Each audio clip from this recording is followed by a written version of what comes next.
ჩვენ ვერავის ვერ ხედავთ აქ რომ მოვიდეს და რაღაცა მკითხოს. კარგად ვართ, ცუდად ვართ. მოდიან არჩევნებზე მარტო და ეგ არის და ეგებს. 12 წელის განმავლობაში რა მოხდა ისეთი რომ ამ ხალხისთვის ნორმალური ცხოვრების პირობები მიეცა სახელმწიფო. 1000-ზე მეტი ბავშვი ცხოვრობს აქ. ასობით კი არა 1000-ზე მეტი პატარა ესე იგი უწლოვანი ბავშვი ცხოვრობს და რომ გაწვიმდება და წყლები დგება ეს ბავშვები ბოდიში თქვენთან და ფეკალიების წმენში თამაშობენ და არიან ერთ ამბავში. რა თქმა უნდა საფრთხე აი ფაქტი ეგრე ხო ხედავ.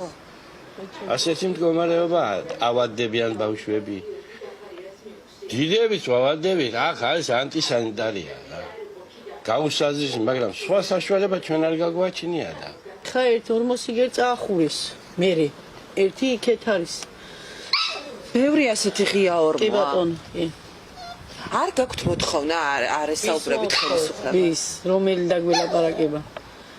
რატომ ბინა არ მომიწია მეთქი რომ უთხარი ხო მოვიდა ჩემს სახელზე მეთქი რატომ არ მომიწია თუ და ინვალიდი ყავს სახში ვინმეო ბატონმა ედვარდმა ასე განიცხადა. ვის აკისრებთ ისე პასუხისმგებლობას მომხდარზე?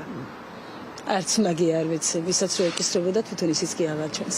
აღარ ჩანა ან ხელისუფლები? არა, ყველგან ორმოებია, გაცხრელები არის, ყველა მოსახლეობას ყავს პატარა, ყველა პატარა არის ძალიან დაუცველი.